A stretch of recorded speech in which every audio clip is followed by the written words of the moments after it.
دا د ارزګان د دهراوت ولسوالۍ د میاندو هغه سیمه ده چې پکښې د یوې کورنۍ 100 غړي د سترګو معلولیت لري او څه موده مخکې په رسنیو کې د حکومت څخه د خپلو سترګو د درملنې په برخه کې د مرستې غوښتنه کړې وه.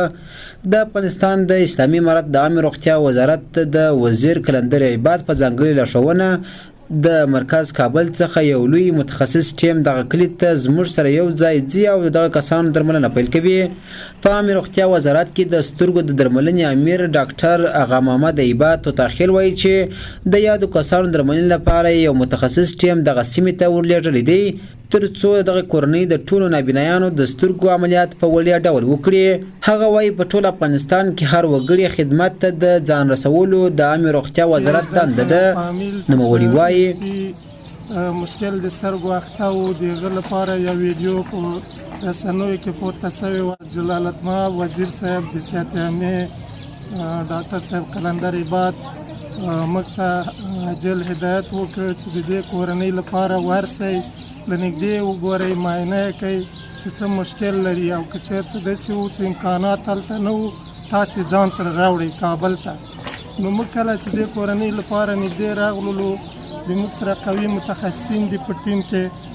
نو دا متخصصینو په موجودیت کې موږ دوی وکتل فنډسکوپیان یې ورته وکړل. د دوی لپاره پلان ونیو دا مریضان د تداوي وړ دي ولادي پردي دي عملیات کیږي. نوموړي همداراز زیاتوي چې دوی دغه کورنۍ ته ځانګړې لارښوونې کوي تر څو هغه ماشومان چې نوي زیږي باید دغه نابینایي حالت مخنیوی وکړي. توتاخیل له دغه کورنۍ څخه غوښتنه کوي چې په راتلونکي کې د نوي زیږېدونکي ماشومان د درملنې لپاره هم دوی ته مراجعه وکړي.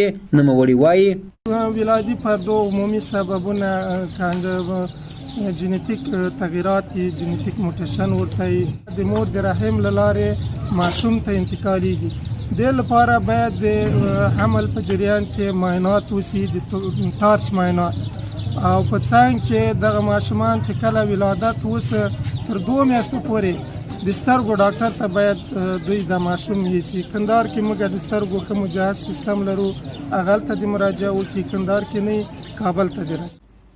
په ورته وخت کې هغه کسان چې نسلونه یې د سترګو نابینایي حالت تیر کړي د افغانستان د اسلامي امارت څخه خاصه مننه کوي چې د دوی غږ په لنډ وخت کې واورېدی او د هیواد په سطح یو مجهز روغتیايي ټیم ورته لیږلی دی. هغه وایي لوی ارمانونه یې د سترګو رغول و او دا د هغه ارمان یې اوس حکومت روپوره کوي.